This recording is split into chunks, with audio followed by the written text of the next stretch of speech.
नमस्कार दोस्तों, मैं अर्जुन आपका स्वागत करता हूँ हिस्ट्री बाय अर्जुन के यूट्यूब चैनल में।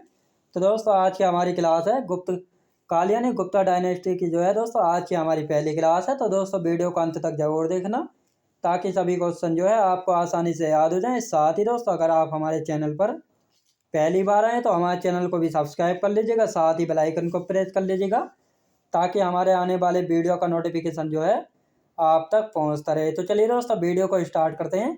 आज की हमारी क्लास है दोस्तों गुप्त काल यानी गुप्त साम्राज्य की जो है आज की हमारी पहली क्लास है। दोस्तों, गुप्त काल का समय जो है 319 ईस्वी से लेकर 540 ईस्वी तक जो है रहा था गुप्त काल का समय।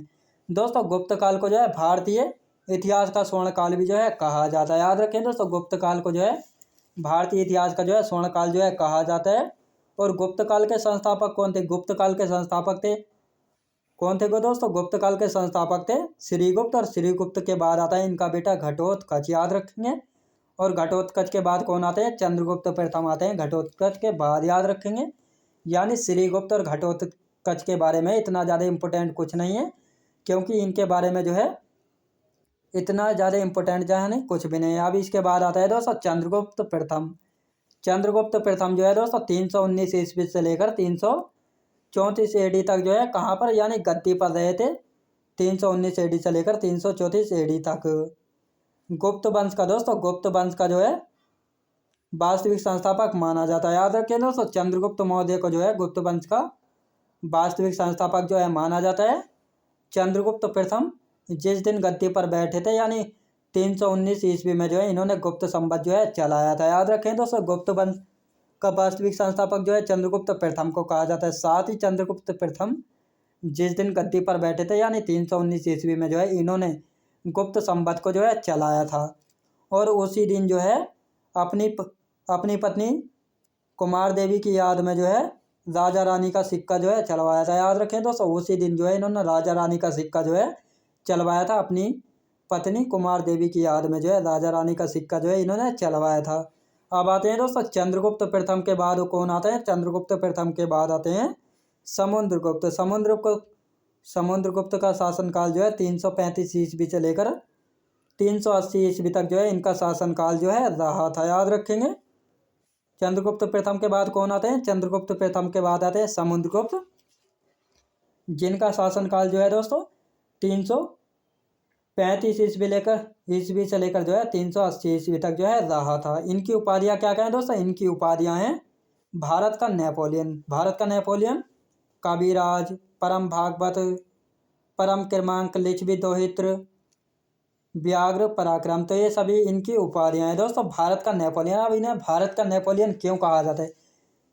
क्यों कहा दोस्तों? विंस्टन स्मिथ ने जो है अपनी पुस्तक अर्ली हिस्ट्री ऑफ इंडिया में जो है इनको भारत का नेपोलियन जो है कहा है। अब इन्हें जो है भारत का नेपोलियन क्यों कहा गया है? क्योंकि जिस प्रकार नेपोलियन बोनापार्ट जो है अपने विजय अभियानों के लिए जो है जाना जाता था, तो उसी प्रकार जो है भारत का नेपोलियन कहने का मकसद इनको ये है, क्योंकि समुद्रगुप्त ने जो है भारत में 21 बड़े राजाओं को जो है हराया था। इसी वजह से जो है इनको भी भारत का नेपोलियन जो है कहा जाता है। साथ ही इन्होंने 9+12 राजाओं को हराया यानी 21 राजाओं को जो है हराया था, जिसमें से 9 उत्तर के राजा थे और 12 जो है दक्षिण के राजा थे। इन्होंने जो है राजाओं को हराकर जो है उनके साम्राज्य पर जो है अपना अधिकार जो है नहीं किया था, बल्कि उनको हराने के बाद जो है उनका राज्य जो है उन्हीं को जो है सौंप दिया था। याद रखेंगे। तो इस प्रकार जो है ये जो है एक महान शासक जो है कहलाए गए हैं। याद रखेंगे। अब इनको कविराज क्यों कहा गया है? कविराज जो है इनको क्यों कहा गया है? कविराज इनको इसलिए कहा गया है क्योंकि ये जो है संगीत प्रेमी थे। याद रखेंगे दोस्तों, संगीत प्रेमी थे, इसीलिए जो है इनको संगीत प्रेमी यानी कविराज जो है कहा गया है। जब इनके सिक्के मिले थे तो उस पर जो है इनको वीणा बजाते हुए जो है दिखाया गया है। याद रखेंगे। इसी प्रकार पता लगा है कि ये जो एक संगीत प्रेमी थे, इसलिए इनको कविराज जो है कहा गया है। इनके एक दरबारी थे दोस्तों, इनके दरबारी थे हरिसेन, जिसने जो है इनके दरबारी कौन थे? हरिसेन थे, जिसने जो है प्रयाग प्रशस्ति अभिलेख जो है लिखा है। प्रयाग प्रशस्ति अभिलेख जो है क्या है? यानी समुद्रगुप्त के बारे में जो है जानकारी के लिए जो है सबसे अच्छा स्रोत कौन सा है? तो सबसे अच्छा स्रोत जो है प्रयाग प्रशस्ति अभिलेख है, जिससे जो है समुद्रगुप्त के बारे में जो है जानकारी लिखती है। और इसी में जो है हरिसेन ने जो है प्रयाग प्रशस्ति अभिलेख में जो है समुद्रगुप्त की प्रशंसा एवं इनकी तारीफ वगैरह के बारे में जो है लिखा गया है, याद रखेंगे। साथ ही इसके पास जो है एक संगठित नौसेना थी, याद रखेंगे दोस्तों। साथ ही समुद्रगुप्त के पास जो है एक संगठित नौसेना थी। नौसेना यानी दोस्तों एक नेवी थी इनके पास। इन्हीं के समय जो है एक ऐरण अभिलेख था दोस्तों। ऐरण अभिलेख भी जो है समुद्रगुप्त के समय का था, जिसमें जो है सती प्रथा प्रचलित थी। यानी सती प्रथा के बारे में जो है ऐरण अभिलेख से भी जो है पता लगता है। तो इस प्रकार पता लगता है कि गुप्त काल में जो है सती प्रथा प्रचलित थी। अब सती प्रथा क्या होता है दोस्तों, जैसे आज के ज़माने में जो है यानी किसी का जो है हस्बैंड ख़त्म हो जाता है तो उसके बाद जो है उसकी पत्नी को जो है जिंदा जो है नहीं जलाया जाता है। लेकिन सती प्रथा में क्या होता है, यानी प्राचीन भारत में क्या होता था, जब किसी का हस्बैंड ख़त्म हो जाता था तो उसकी वाइफ को भी जो है उसी की चिता पर जो है बैठाकर जो है सती होना पड़ता था। लेकिन यही दोस्तों सती प्रथा, याद रखेंगे दोस्तों। अब ऐरण अभिलेख जो है किसने जारी कराया था, तो भानुगुप्त ने जो है ऐरण अभिलेख को जो है जारी कराया था। ये भी जो है एक गुप्त काल का शासक है, जो कि आगे के क्लास में जो है इसके बारे में जानेंगे। और भाषा क्या थी, भाषा थी संस्कृत भाषा थी, याद रखेंगे। भाषा कौन सी थी, संस्कृत भाषा थी। आप देखते हैं दोस्तों समुद्रगुप्त के जो है दो पुत्र थे। ये दो पुत्र कौन कौन से थे समुद्रगुप्त के। बड़ा बेटा था दोस्तों रामगुप्त और छोटा बेटा था चंद्रगुप्त द्वितीय, याद रखेंगे। यानी समुद्रगुप्त के बाद जो है गद्दी पर कौन आया था, समुद्रगुप्त के बाद जो है गद्दी पर आया था रामगुप्त, जो कि एक कमजोर शासक था, याद रखेंगे दोस्तों। इसकी पत्नी थी ध्रुव देवी, जो कि काफ़ी बहुत ही ज़्यादा सुंदर थी। और इसके पड़ोस में जो है शकों का जो है शासक था, यानी शकों का राजा रुद्रदेव एक प्रतापी शासक था। इसने कहा रामगुप्त से, या तो तुमको अपना साम्राज्य देना होगा या तो तुमको अपनी बीवी जो है देनी होगी। अब रामगुप्त ने कहा, ओए ऐसे कैसे कह रहा है। तो रुद्र तृतीय ने कहा कि ठीक है, तो युद्ध के लिए तैयार रहो। अब रामगुप्त ने सोचा, यार जब साम्राज्य ही चला जाएगा तो बीवी को कहाँ रखूँगा। तो इसीलिए जो है इसने ध्रुव देवी को जो है देने के लिए जो है तैयार हो गया। तो इसीलिए जो है इसको कमज़ोर शासक जो है कहा गया। अब जैसे ही ध्रुव देवी